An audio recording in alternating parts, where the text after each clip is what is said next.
नमस्कार, मैं हूं प्रसाद और आपको स्वागत करता हूं इन्वेस्टमेंट ऑन ब्लॉक के बिगिनर कोर्सेस में।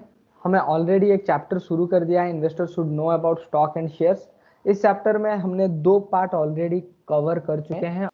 थर्ड पार्ट में हम सीखेंगे स्टॉक मार्केट में पार्टिसिपेट करने वाले लोग, वो कैसे पार्टिसिपेट करते हैं और उनके टाइप्स कितने टाइप के होते हैं, उनके क्या नाम होते हैं। जब हमको नाम पता चल जाएगा और उनके पीछे का बिहेवियर और सोच पता चल जाएगा, मार्केट में आगे जाके एनालिसिस हम बहुत अच्छा कर पाएंगे। ये बिगिनर कोर्स है, इसलिए मैं आसान भाषा से आपको समझाऊंगा जो आपके लिए बहुत ही इजी होगा समझने के लिए।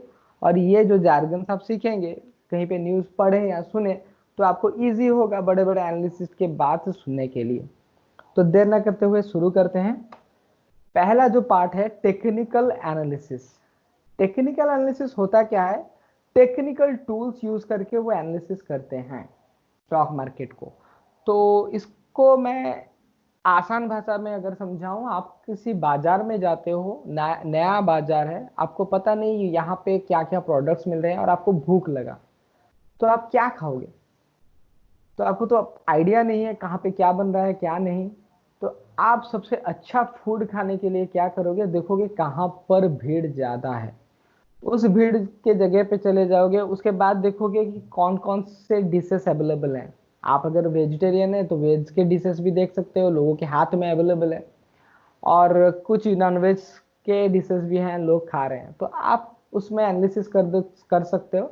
और उसी एनालिसिस, उसी इंफॉर्मेशन के सोर्स से आप ऑर्डर करते हो और बहुत ही अच्छा फूड खा के आते हो कम समय में। बाजार में रहने वाला सबसे अच्छा दावत आप दावत का लाभ उठा के आते हो। तो टेक्निकल एनालिसिस कम इंफॉर्मेशन में, कम समय में आप कैसे मार्केट में प्रॉफिट बुक कर सको, इसका ही एक जरिया है। टेक्निकल एनालिसिस बहुत ही इंपॉर्टेंट है। तो चलिए आगे बढ़ते हैं, इसमें पार्टिसिपेट करने वाले लोगों के बारे में जानते हैं। इंट्राडे ट्रेडिंग, ये बहुत ही यूज होता है, लोगों ने सुना होगा। तो इंट्राडे ट्रेडिंग क्या होता है? लोग जिस दिन बाजार से कुछ शेयर खरीदे उसी दिन बेच देते हैं। इसके फायदे बहुत है, जैसे कि एक दिन में ही आप बैठे मार्केट के सामने और कुछ अच्छा सा प्रॉफिट कमा लिया। हाफ और 1% भी कमाते हो तो बहुत ज्यादा है, क्योंकि एक एक परसेंट अगर जोड़ते हो तो महीने का 30% हो जाता है सर। अगर नुकसान भी काट दिया जाए, 10% भी कमाते हो ना महीने का, तब भी बड़ा है, क्योंकि साल भर का 7% लोग कमाते हैं। आप एक महीने में 7-8% कमा लेते हो तो बहुत बड़ा है। और एक फायदा क्या है, इसमें कमीशंस बहुत कम लगते हैं। ब्रोकर यहाँ पे कम चार्ज करता है। क्यों कम चार्ज करता है? क्योंकि आप जो शेयर खरीदते हो वो तुरंत ही बेच देते हो, तो आप किसी के अकाउंट से शेयर आपके पास नहीं आना पड़ता, या फिर आपके अकाउंट से किसी के अकाउंट को शेयर जाना नहीं पड़ता। तो इसमें जो डिलीवरी का प्रॉब्लम है, मतलब आप मेरे से कुछ शेयर्स खरीद रहे हो और खरीद के ले गए, तो यहाँ पर ब्रोकर का काम क्या हो जाता है, वो एक इंस्ट्रक्शन देगा हमारे डिपॉजिटरी, मेरे डिपॉजिटरी को, कि ऐसा एक ऑर्डर एग्जीक्यूट हुआ है और आपका ये माल उस अकाउंट में ट्रांसफर होगा। तो यहाँ पर वो स्लिप आएगा और मेरे से वो सारे स्टॉक आपके डिमैट अकाउंट में जाएगा। तो ये T+2 डेज लगता है, ट्रेडिंग +2 डेज, तो 3 दिन का समय लगता है। और इसका प्रोसेस भी बहुत लंबा है। पहले पेपर वर्क हुआ करता था, लेकिन अभी कंप्यूटर के थ्रू हो रहा है, फिर भी T+2 डेज लगता है सेटलमेंट में। क्यों? सिर्फ माल आपके पास जाता नहीं है, पैसे भी आपका मेरे पास आता है, तो बैंक के थ्रू भी ट्रांजेक्शन होता है। तो एक सर्कल है। तो इंट्राडे में ये सब जो बैक ऑफिस का काम होता है वो नहीं होता, तो कमीशंस कम रहते हैं। तो ज्यादातर लोग इंट्राडे में ट्रेडिंग करते हैं, लेकिन इसके नुकसान भी बहुत बड़े बड़े हैं। जैसे कि ज्यादातर इंट्राडे ट्रेडर 95% लोग लॉस करते हैं, क्योंकि मार्केट बहुत ही वॉलेटाइल रहता है। जो कोई भी स्टॉप लॉस यूज करता है तो स्टॉप लॉस हिट हो जाता है। ज्यादातर ट्रेडर का 7, 8, 10 में से स्टॉप लॉस हो जाता है और 2-3 ही प्रॉफिट बुक हो पाता है। तो उतना माहिर आप अगर ना हो तो इंट्राडे से दूर रहिए। मुझे अगर पूछा जाए तो मैं कहूंगा कि ये सबसे आखिर वाला सीढ़ी है। तो आपको बहुत सारी चीजें प्रैक्टिस करने के बाद ही इंट्राडे ट्रेडिंग में उतरना चाहिए। हाँ, आप पेपर ट्रेडिंग कर सकते हो, कैलकुलेशन करके देख सकते हो कि कितना प्रॉफिट कर रहे हो कितना लॉस कर रहे हो, लेकिन उससे पहले आप positional trading, swing trading, momentum trading इसमें ध्यान दीजिए। इंट्राडे ट्रेडिंग के लिए टाइम लीजिए, जब आपको पूरा हौसला आ जाए तभी जाके इंट्राडे ट्रेडिंग कीजिए। तो ये एक समुदाय होते हैं जो दिन भर बैठे रहते हैं स्टॉक मार्केट के आगे, टर्मिनल के आगे, रात भर बहुत सारे डेटा कलेक्शन करते हैं, बहुत सारी चीज़ें पढ़ते हैं और बहुत सारे टूल्स यूज़ करते हैं। उनमें से अच्छे अच्छे स्टॉक्स चूज कर लेते हैं रात में ही कि आने वाले कल में कौन कौन से स्टॉक में मोमेंटम होने वाला है। उसके अगले दिन मार्केट खुलते ही ये टूट पड़ते हैं और प्रॉफिट या नुकसान लेके जाते हैं। तो इंट्राडे ट्रेडिंग ऐसा नहीं है कि मार्केट खुला और आप बैठे फिर सोचे, रात से ही वो प्लानिंग करके रहते हैं क्या करना होता है क्या नहीं। तो ऐसा नहीं है कि 7-8 घंटे बैठ गए तो मार्केट के आगे आप पैसे कमा लोगे।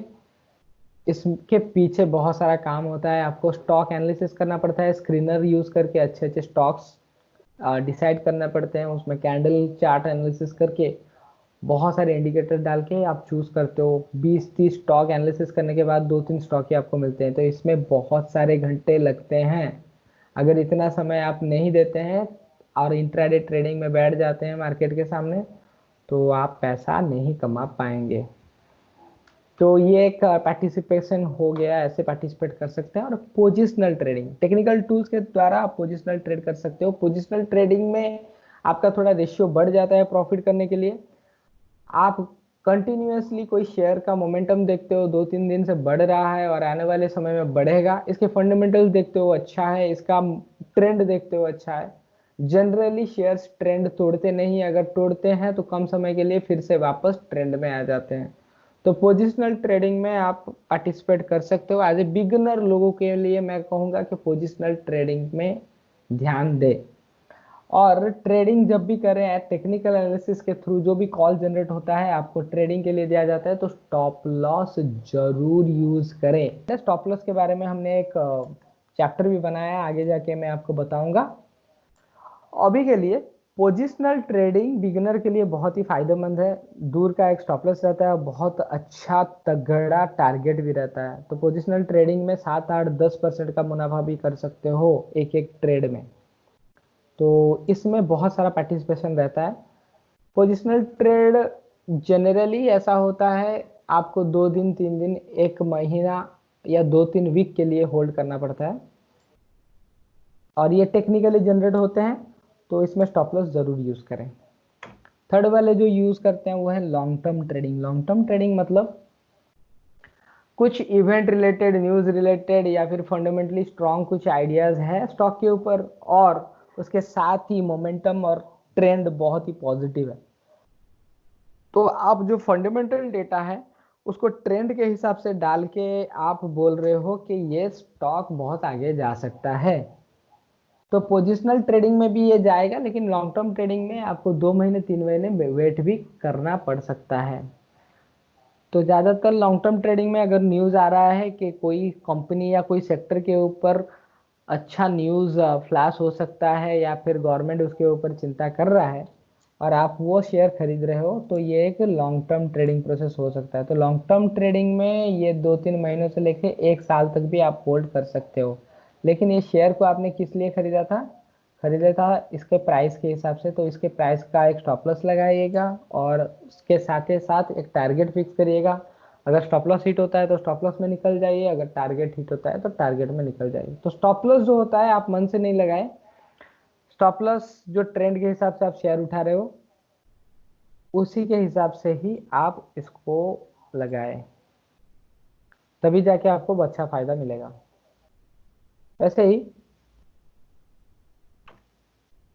एल्गो ट्रेडिंग, एल्गो ट्रेडिंग आप इसमें एक प्रोग्रामिंग करते हो कंप्यूटर में, रोबोट में ट्रेडिंग होता है, ये ऑटोमेटिक ट्रेड होता है। आप एक स्टॉक का टारगेट और स्टॉप लॉस प्राइस फिक्स करते हो, जैसे ही वो प्राइस में आता है स्टॉक वो अपने आप ट्रेड होने लगता है और जितनी बार वो प्राइस में आएगा वो बाय हो जाएगा और जितनी बार टारगेट अचीव करेगा तो टारगेट अचीव करेगा। इसके लिए पीछे बहुत सारे प्रोग्राम लगते हैं, तो आपको अगर प्रोग्रामिंग में नॉलेज है तो आप कर सकते हो। बहुत सारे डिस्काउंट ब्रोकर आपको ये प्लेटफॉर्म प्रोवाइड करते हैं। इसमें आप प्रोग्रामिंग करके स्टॉक्स को ऑटोमेटिक बाय सेल मोड में छोड़ सकते हो। जितनी बार वो स्टॉक आपके प्राइस के रेंज में आए तो खरीदा जाएगा और टारगेट प्राइस में सेल कर दिया जाएगा। तो एल्गो ट्रेडिंग में फायदा क्या है?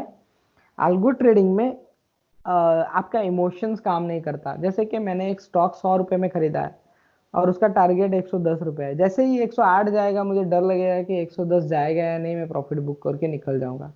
वैसे ही मेरे 95 का स्टॉप लॉस लगाया हुआ है और धीरे धीरे प्राइस गिर के आया 95, तो मुझे लगेगा कि नहीं, यहाँ से क्लिक होके अगर वापस चला गया तो मैं क्या करता हूँ, स्टॉप लॉस नीचे ले आता हूँ।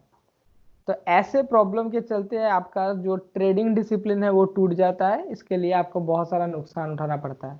इसीलिए एल्गो ट्रेडिंग प्लेटफॉर्म चूज किया जाता है। ये प्रोफेशनल ट्रेडर यूज करते हैं बहुत ही कम समय में, 1 सेकेंड के अंदर 1-2 बार ट्रेड भी कर सकते हैं ये, क्योंकि ये ऑटोमेटिक होता है, रोबोटिक होता है। चलिए और एक पार्टिसिपेट के बारे में जानते हैं, न्यूज ट्रेडिंग। न्यूज ट्रेडिंग ऐसा है कि कोई सेक्टर के बारे में कोई अच्छा न्यूज आने वाला है या फिर कोई ऐसा इवेंट आने वाला है जिससे कोई सेक्टर को ज्यादा से ज्यादा फायदा हो, तो ऐसे न्यूज को आप यूज करके ट्रेडिंग कर सकते हो। जैसे कि अभी आलोक इंडस्ट्री का शेयर्स बहुत लोगों ने खरीदा। इसके पीछे का वजह क्या है? मुकेश अंबानी ने आलोक इंडस्ट्री में बहुत सारा स्टेक खरीदा, तो लोगों को लगता है कि इस सब रीजन से आलोक इंडस्ट्री को बहुत सारा फायदा आगे जाके होने वाला है। इसी और लोगों का इमोशंस भी है कि रिलायंस खरीद रहा है तो बढ़ेगा, तो इसीलिए खरीदते हुए वो शेयर को बहुत आगे ले गए। उसके फंडामेंटल देखेंगे तो कंपनी लॉस में है, लेकिन लोगों का जो बिहेवियर है स्टॉक के प्रति, वो शेयर को बढ़ा दे जा रहा है। तो ये न्यूज ट्रेडिंग हो गया। जब कभी भी कोई sector related, company related, economy related कोई भी न्यूज आता है और आपको किसी कंपनी या कोई सेक्टर के तरफ से लगता है कि नहीं ये आगे जाके बहुत बढ़ जाएगा, तो ऐसे शेयर्स आप ले सकते हो और ट्रेडिंग कर सकते हो। ऐसे ही नेगेटिव न्यूज अगर आएगा तो आप शॉर्ट सेल कर सकते हो, मतलब पहले बेच के नीचे जाके खरीद सकते हो। ये इंट्राडे में काम कर सकते हो, इसमें अच्छा पैसा कमा सकते हो, लेकिन ये सब आप थोड़ा जानकारी लेने के बाद ही करें। शॉर्ट सेलिंग के ऊपर भी मैं बहुत जल्दी एक वीडियो बनाने वाला हूं जो आपके लिए बहुत हेल्पफुल होने वाला है। इवेंट ट्रेडिंग ये न्यूज ट्रेडिंग की तरह ही होता है। जैसे इवेंट ट्रेडिंग के लिए एक एग्जांपल बताऊंगा। बैंक आरबीआई पॉलिसी के ऊपर डिपेंडेबल रहता है, तो आरबीआई इंटरेस्ट रेट अगर बढ़ा दे या घटा दे, बैंक शेयरों में बहुत जोरों से उतार चढ़ाव देखने के लिए मिलता है। वैसे ही अगर गवर्नमेंट कोई सेक्टर के ऊपर टैक्स लगा देता है, तो उस बढ़ा देता है या घटा देता है, तो उस सेक्टर के सारे शेयर्स में वॉलेटिलिटी देखने के लिए मिलता है। अगर उस उन शेयरों में कोई शेयर ऐसा है जिसका स्टेक निफ्टी में हाई है, तो निफ्टी में भी वॉलेटिलिटी देखने के लिए मिल सकता है। तो इवेंट ट्रेडिंग भी एक टेक्निकल एनालिसिस के थ्रू आप कर सकते हो। इवेंट्स के हिसाब से आप एक स्टॉक चुने और उसका ट्रेंड देखें, ट्रेंड के हिसाब से बाय सेल करें। पोर्टफोलियो ट्रेडिंग, पोर्टफोलियो ट्रेडिंग जो होता है, ये एक पोर्टफोलियो बनाया जाता है। एक पोर्टफोलियो में 3 4 5 स्टॉक्स आप लेते हो, कभी डिफरेंट डिफरेंट सेक्टर के हो सकता है या फिर एक सेक्टर का भी हो सकता है। पोर्टफोलियो ट्रेडिंग में क्या है, एक में प्रॉफिट एक में लॉस ऐसा आता जाता है, तो आपको प्रॉब्लम कुछ नहीं होता। लास्ट में देखोगे तो आप फायदे में ही रहते हो। यहाँ पे रिस्क जो ऑटोमेटिक मैनेज हो जाता है। तो पोर्टफोलियो ट्रेडिंग एक बहुत ही अच्छा ट्रेडिंग सिस्टम है। तो मैं पोजिशनल ट्रेडिंग को पोर्टफोलियो ट्रेडिंग से जोड़ सकता हूँ। मतलब कोई शेयर मैं ले रहा हूँ 3 4 दिन के लिए, तो एक शेयर में सारा पैसा ना लगाते हुए 4 5 शेयर्स में ऐसे रिस्क में ले सकता हूँ और उसका एक पोर्टफोलियो बना सकता हूँ। एक एग्जांपल लेता हूँ, 1 लाख रुपए मेरे पास है, मैंने 10 10 हजार रुपए के 10 शेयर्स खरीदे। तो कुछ मैंने आईटी के खरीदे, कुछ मैंने टेलीकॉम के खरीदे, 10 हजार के एफएमसीजी खरीदा, 10 हजार का मैंने टेक्सटाइल खरीदा। तो आप देखते होंगे कि मार्केट जब गिरता है सारे सेक्टर नहीं गिरते, और मार्केट जब बढ़ता है सारे सेक्टर नहीं बढ़ते। तो मेरे पोर्टफोलियो में बहुत सारे स्टॉक हैं, तो जैसे मार्केट गिरेगा तो कुछ सेक्टर हैं वो बढ़ते जाएंगे, तो उस सेक्टर में प्रॉफिट बुक करूंगा। वैसे ही मार्केट जैसे बढ़ेगा तो मेरे पास ऐसे कुछ शेयर्स होंगे जो परफॉर्म करेंगे बहुत अच्छा।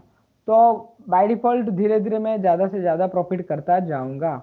तो ये जो सिस्टम है इसे बोलते हैं पोर्टफोलियो ट्रेडिंग। पोर्टफोलियो ट्रेडिंग बहुत ही अच्छा है, इसमें कम रिस्क रहता है और बहुत ही अच्छा रिटर्न्स मिलता है। इस यहाँ पे आपका पैसा डाइवर्सिफाई भी हो जाता है और जनरल रिटर्न से ज्यादा अच्छा रिटर्न्स भी आते हैं। तो चलिए अब एक दूसरे टाइप के पार्टिसिपेंट लोगों को जानते हैं। टेक्निकल एनालिसिस में आपको टूल्स यूज करके, ट्रेंड यूज करके, टेक्निक यूज करके प्रॉफिट करते हो। वैसे ही फंडामेंटल एनालिसिस में आप क्या करते हो, डिफरेंट डिफरेंट सोर्सेस से आप पढ़ते हो, मैनेजमेंट को समझते हो, क्वालिटी समझते हो, उसके बाद उसमें वैल्यू इन्वेस्टमेंट करते हो, लॉन्ग टर्म प्रोसेस में पैसा निकालते हो। तो यहाँ पे आप पैसा कमा सकते हो, मनी निकाल सकते हो, और यहाँ पे आप वेल्थ क्रिएशन कर सकते हो। तो आपका फोकस किस में है वो देखिए। आप अगर पैसा खर्चे के लिए निकालना चाहते हैं तो टेक्निकल एनालिसिस बहुत अच्छा है, लेकिन आप अगर वेल्थ क्रिएशन करना चाहते हैं, एक घर बनाने का सपना है, वर्ल्ड टूर जाने का सपना है, तो वेल्थ क्रिएशन करने के लिए ये रास्ता सही रहेगा। तो इसमें पार्टिसिपेट कैसे किया जाता है फंडामेंटल एनालिसिस में, चलिए हम जानते हैं इसके बारे में थोड़ा। Okay, positional investment. Positional investment मतलब कोई सेक्टर में अच्छा न्यूज आ गया, या फिर कोई सेक्टर में कोई शेयर इतना ज्यादा गिर गया है कि वो बाउंस बैक करेगा, तो इसके लिए मैं वो शेयर यूं नहीं खरीद रहा हूं कि 10-20 साल इसको होल्ड करूं। मुझे पता है ये कंपनी बहुत अच्छा है और ये शेयर प्राइस बहुत गिर गया है, इसको अगर मैं खरीदता हूँ, इसका क्वालिटी अच्छा है, ये बाउंस बैक कर लेगा। जैसे ही बाउंस बैक करेगा मैं इसमें से कुछ प्रॉफिट बुक कर लूंगा, या फिर इन्वेस्टमेंट मोड में भी जा सकता हूँ। एग्जिट मैंने सोचा नहीं है, लेकिन अंडर वैल्यू है इसलिए मैंने खरीद लिया। फंडामेंटल एनालिसिस में बहुत सारी चीजें पढ़ना पड़ता है, पढ़ने के बाद आप समझ पाते हो क्यों शेयर बढ़ रहा है, गिर रहा है, कौन सा सेक्टर परफॉर्म कर रहा है और क्यों कर रहा है।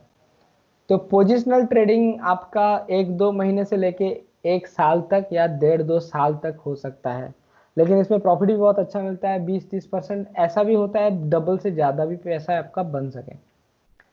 यहाँ पे आपको करना क्या पड़ता है, आप स्टडी करते हो एक चीज को, उसके बाद उसमें इन्वेस्टमेंट कर देते हो, उसके बाद इसको देखना नहीं है, जब उसका टारगेट मिले तभी निकलना है। लेकिन टेक्निकल एनालिसिस के थ्रू आप अगर पोजिशनल ट्रेडिंग कर रहे हो तो आपको बार बार देखना है कि एग्जिट बन रहा है क्या, ट्रेंड चेंज हो रहा है क्या, तो इसके पीछे बहुत सारा टाइम लगता है। पोर्टफोलियो इन्वेस्टमेंट पोर्टफोलियो ट्रेडिंग की तरह ही होता है। जनरली जितने भी बड़े वेल्थ क्रिएटर सब देखे हो, सबका एक एक पोर्टफोलियो है। पोर्टफोलियो क्यों बनाया जाता है, क्योंकि डिफरेंट डिफरेंट सेक्टर से स्टॉक उठाया जाए ताकि डाइवर्सिफिकेशन हो जाए। जनरली वॉरेन बफेट जी ने कहा है कि सारे अंडे एक बास्केट में मत डालो। इसका मतलब ये है कि आप स्टॉक मार्केट में इन्वेस्टमेंट करो, लेकिन एक सेक्टर में सारे पैसे मत डाल दो। वैसे ही एक कंपनी में सारे पैसे ना डाल दो, लेकिन लोग इसका उल्टा मीनिंग निकाल देते हैं। वो समझते हैं कि कैपिटल मार्केट में सारा पैसा मत डालो, डिफरेंट डिफरेंट एसेट क्लास में डालो। हाँ, आप वैसे भी डाइवर्सिफाई कर सकते हो, लेकिन स्टॉक मार्केट इटसेल्फ वहां पर भी आप डाइवर्सिफाई कर सकते हो। मैं कुछ एफएमसीजी के शेयर्स ले लिया, आईटी का शेयर्स ले लिया, और कुछ मैं ऑटोमोबाइल्स का शेयर्स ले लिया, ऐसे एक पोर्टफोलियो बना सकता हूँ। देश में अभी ऐसा कभी नहीं होता कि सारे के सारे सेक्टर आपका खराब हो। अगर जंग भी छिड़ जाए तो होता क्या है, सारे सेक्टर गिर जाएंगे, लेकिन आर्म्स बनाने वाले, जो वेपन्स बनाने वाले कंपनी बहुत ज्यादा प्रॉफिट करते हैं। तो आपका पोर्टफोलियो अगर वेल डाइवर्सिफाई, आप पता है कि इकोनॉमी डाउन होने पर कौन कौन सा सेक्टर चलता है, आपको पता है, तो आप बहुत अच्छा पैसा कमा पाओगे। तो पोर्टफोलियो इन्वेस्टमेंट बहुत ही अच्छा है, मैं आपको रिकमेंड करूंगा कि आप पोर्टफोलियो इन्वेस्टमेंट करें। गोल ओरिएंटेड इन्वेस्टमेंट, लोगों का सपना रहता है कि फरारी खरीदूं। हाँ, खरीद सकते हैं, ऐसा कोई प्रॉब्लम नहीं है। एक बड़ा सा घर बनाऊं, वर्ल्ड टूर पे जाऊं, तो गोल ओरिएंटेड इन्वेस्टमेंट के लिए आपको क्वालिटी मैनेजमेंट के शेयर्स खरीदना पड़ता है और लॉन्ग टर्म में छोड़ देना पड़ता है। तो ऐसे कंपनियां को एनालिसिस करने के लिए आपको मैनेजमेंट एनालिसिस करना पड़ता है कि कौन सा मैनेजमेंट ऐसा है जो बहुत ही लॉन्ग टर्म सोच रहा है और अपने कंपनी को बहुत दूर लेके जाने वाला है। उसके प्रोडक्ट्स देखने पड़ते हैं, वो प्रोडक्ट्स आने वाले समय में इसके कॉम्पिटिटर कैसे आएंगे और ये उनके साथ कंपटीशन कर पाएगा या नहीं।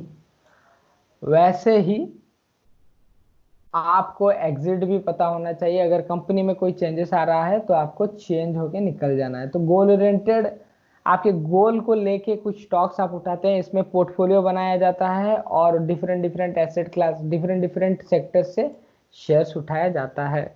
इसका विजन ये रहता है कि आप एक टाइम सेट करते हो, उस टाइम के अंदर आपको पैसा बनाना पड़ता है। तो इसमें रिटायरमेंट प्लान भी एक गोल ओरिएंटेड इन्वेस्टमेंट है।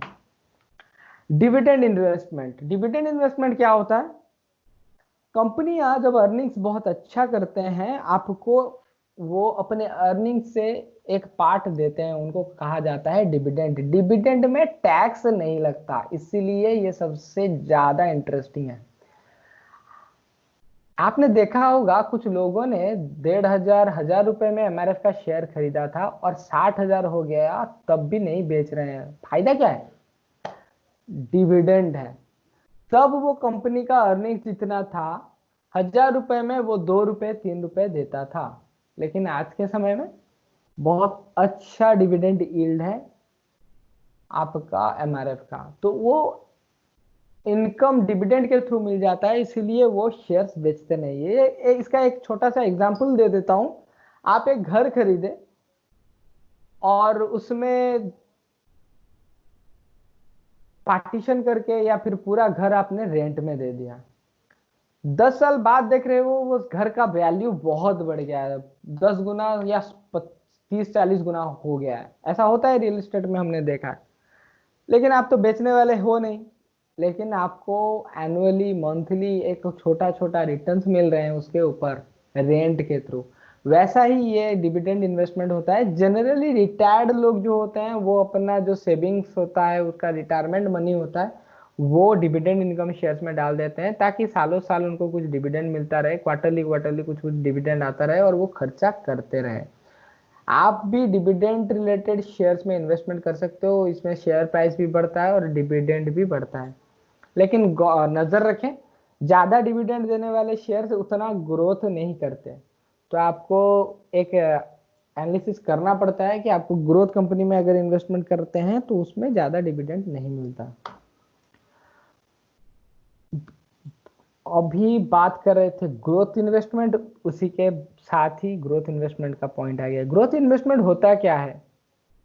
हर समय में हर थीम में एक ना एक कंपनी या एक ना एक सेक्टर ऐसा होता है जो ग्रोइंग पोजीशन में होता है। अभी रिलायंस इंडस्ट्री को देख लीजिए, टेलीकॉम सेक्टर या फिर आप गवर्नमेंट का सपोर्ट जो भी कुछ भी कहे, उसी के कारण ये कंपनी बहुत स्पीड से तेजी में जा रहा है। अभी अगर कंपनी का वैल्यूएशन निकालूं तो कंपनी का वैल्यूएशन के हिसाब से शेयर प्राइस ज्यादा चल रहा है, लेकिन आने वाले 4-5 सालों तक ये कंपनी प्रॉफिट करती जाएगी और जितना प्रॉफिट कमाएगी वो अगर मिला दूं तो ये आज का जो शेयर प्राइस है वो अंडर वैल्यू है। मतलब 5 साल के बाद कंपनी का वैल्यूएशन में जो देख पा रहा हूं पास्ट अर्निंग्स के हिसाब से, उसके हिसाब से अगर मैं स्टॉक मार्केट में पैसा डाल दूं रिलायंस में, तो तब भी अभी ये अंडर वैल्यू है। देखिए ये मैं एग्जांपल के थ्रू आपको बता रहा हूँ, इसको आप रिकमेंडेशन ना समझे। अगर शेयर खरीद रहे हैं तो आपके एडवाइजर के साथ जरूर बात करें। तो ग्रोथ इन्वेस्टमेंट ही वो होता है, ग्रोइंग कंपनी ग्रोइंग सेक्टर्स में आप पैसा डालते हो, आने वाले 2-3 सालों में ऐसे ही कंटिन्यू अर्निंग्स आएंगे आपका आशा है, और जैसे अर्निंग्स गिरना शुरू होता है आप एग्जिट कर लेते हो। तो एक बहुत ही अच्छा स्टाइल है ग्रोथ इन्वेस्टमेंट। तो जनरली म्यूचुअल फंड्स में भी बहुत सारे ऐसे स्कीम्स हैं जो ग्रोथ इन्वेस्टमेंट में विश्वास रखते हैं, तो यहाँ पर आप इन्वेस्ट कर सकते हो। तो इसके बारे में आगे और थोड़ा बताऊंगा ग्रोथ इन्वेस्टमेंट के बारे में। नेक्स्ट पॉइंट में पहले चलते हैं, वैल्यू इन्वेस्टिंग। वैल्यू इन्वेस्टिंग सबसे ज्यादा लोकप्रिय है इन्वेस्टमेंट में। इसमें क्या होता है, 1 रुपए की चीज को हम 40 पैसे में खरीदते हैं। ये सबसे आसान तरीका है पैसे कमाने का। देखिए बड़े बड़े कंपनी, ब्रिटानिया, एमआरएफ हो गया, हिंदुस्तान यूनिलीवर हो गया, कोल इंडिया हो गया, तो बड़े बड़े कंपनी, ये कंपनियां डूबने वालों में से नहीं है। इनका आगे भी जाके बहुत सारा ग्रोथ होने का चांसेस है। ऐसे कंपनियां अगर कोई बाजार में खराब न्यूज आने के कारण गिर जाते हैं तो ये मेरे लिए चांसेस हो जाता है कि मैं 1 रुपए का चीज 40 पैसे में खरीद। देखिए जितने भी बड़े बड़े लोग हैं दुनिया में, भारत में, ज्यादातर वो आगे बढ़े हैं ऐसे कंपनियों को खरीद के जो ऑलरेडी लॉस में थे, और उनके वैल्यूएशन के हिसाब से और भी कम पैसे में उनको खरीदा। देखिए एक छोटा सा एग्जांपल दूंगा। आप एक रेस्टोरेंट शुरू करने जा रहे हैं, तो रेस्टोरेंट शुरू करने के लिए पहले आपको एक सिक्योरिटी मनी देना पड़ेगा, एक जगह लेनी पड़ेगी, बहुत सारा इंफ्रास्ट्रक्चर करना पड़ेगा, खरीदना पड़ेगा। उसके बाद इंटीरियर डिजाइनिंग, उसके बाद किचन सेटअप। छोटा इन्वेस्टमेंट भी बोलो ना, 20-30 लाख का इन्वेस्टमेंट आ जाता है, तकरीबन 40-50 लाख भी आ जाता है आज के जमाने में। लेकिन मैं अगर गौर करूं, कोई ऐसा रेस्टोरेंट है जो चल नहीं रहा और डूबने वाला है, उसके साथ अगर मैं डील करूं तो हो सकता है 20 या 25 लाख में मेरा डील सेट हो जाए और बना बनाया सेटअप मुझको मिल जाए। उसके साथ कस्टमर भी ऑलरेडी उसके एग्जिस्टिंग होंगे, वो भी मिल जाएंगे। तो वैल्यू इन्वेस्टमेंट ऐसे ही काम करता है। ऐसे कोई शेयर्स आप ढूंढिए जो बहुत ही अच्छा कंपनी से बिलोंग करता है, और वो कंपनी का खराब समय में आप वो शेयर खरीद सकते हो, या फिर इकोनॉमी में अगर खराब टाइम चल रहा है तो सारे कंपनियों का अर्निंग्स गिरते आते होंगे, तभी अच्छे मैनेजमेंट को आपको पिक करना है। देखिए वैल्यूएशन आप अगर निकालेंगे, अभी अगर मैं दिखाऊं, जनरली अभी का वैल्यूएशन देखेंगे तो सब कंपनियों का शेयर प्राइस के हिसाब से वैल्यूएशन आपको ज्यादा लगेगा। ये इसलिए लग रहा है क्योंकि अर्निंग्स गिर के आ रहे हैं, लोग खर्चा नहीं कर रहे हैं, कंपनी प्रॉफिट नहीं कर रही है, इसलिए अर्निंग्स गिर के आ रहे हैं। लेकिन ये कंपनियों का इतना अर्निंग्स करने का कैपेसिटी नहीं है, इसे बहुत ज्यादा करने का है, लेकिन लोग खर्चा नहीं कर रहे हैं इसलिए अर्निंग्स गिर के आ रहे हैं। ये इकोनॉमी के कारण हो रहा है। तो अभी के टाइम में आप अर्निंग्स ना देखें, मैनेजमेंट एनालिसिस करें, तभी जाके आप मल्टी बैगर शेयर्स चुन पाएंगे। इसीलिए मार्केट में तेजी कंटिन्यूअसली बनता जा रहा है। जैसे ही लॉकडाउन धीरे धीरे खुल रहा है, लोग ज्यादा से ज्यादा इन्वेस्टमेंट कर रहे हैं, और अर्निंग्स भी कंपनियां बहुत ही अच्छा दे रहे हैं। अर्निंग्स के ऊपर मैं बहुत अच्छा एक वीडियो बनाने वाला हूं आगे जाके, इस फर्स्ट क्वार्टर में 2021 का, जो आपके लिए बहुत हेल्पफुल होगा, आप जान पाएंगे। तो आप भी वैल्यूएशन के ऊपर ना ध्यान देते हुए, वैल्यूएशन तो अंडर वैल्यू है लेकिन आपको ओवर वैल्यू दिखेगा क्योंकि अर्निंग्स बहुत कम आ रहे हैं। क्योंकि आपका वैल्यूएशन जितना भी मेथड है वो तो अर्निंग्स के ऊपर से ही आप कैलकुलेट करते हो ना। तो आप कंटिन्यूसली लास्ट 10 ईयर का एनालिसिस करके अगर शेयर्स खरीदोगे तभी जाके आपको अंडर वैल्यू मिलेगा, या फिर मैनेजमेंट को एनालिसिस करोगे तभी आपको करंट शेयर प्राइसेस बहुत ही अंडर वैल्यू दिखेगा। लास्ट एक है point, sector investment. Sector investment एक थीमेटिक इन्वेस्टमेंट होता है। जैसे कोई अच्छा न्यूज आ गया किसी सेक्टर के ऊपर, लेट सपोज कोरोना वायरस आ गया, बहुत ही जोरों से लोग बीमार पड़ने लगे, तो कौन कौन से सेक्टर हमारे यहाँ पे चले? एक है फार्मा, फार्मा के प्रोडक्ट्स बहुत सारे बिके। उसके बाद सर्जिकल आइटम में जो मास्क बनाने वाले कंपनियां, और क्या प्रॉफिट में चलते गए? सही कहा आपने, आईटी कंपनियां। आईटी कंपनियां घर से बैठ के काम कर रहे थे, इसलिए उनकी अर्निंग्स के ऊपर उतना इम्पैक्ट नहीं गया। तो लोगों ने क्या किया, इसी समय में आईटी और एफएमसीजी और आपका फार्मा और सर्जिकल आइटम और इन सब को छोड़ के इंश्योरेंस, इन सब चीजों में इन्वेस्टमेंट करते गए। सारे पोर्टफोलियो में देखे होंगे, ये सारे स्टॉक्स अभी बढ़ गए हैं और ये ही तेजी में हैं। तो ये हो गया थीमेटिक इन्वेस्टमेंट। थीम क्या है आपका? कोरोना वायरस, और सेक्टर क्या है? IT, pharma, FMCG, surgical items और इंश्योरेंस। तो आशा करता हूँ टेक्निकल एनालिसिस, फंडामेंटल एनालिसिस और इन्वेस्टमेंट स्टाइल और ट्रेडिंग स्टाइल के बीच में आपको समझ में आया होगा कुछ, और कुछ आपको नए नए टर्म्स भी सीखने के लिए मिले और उसके पीछे साइकोलॉजी भी सीखने के लिए मिला। तो ये सब आपके लिए बहुत हेल्पफुल होगा। आगे जाके और भी बहुत सारे अच्छे अच्छे चैप्टर्स में डालने वाला हूं, तो लाइक करें, सब्सक्राइब करें। Thank you very much. Investment on blog.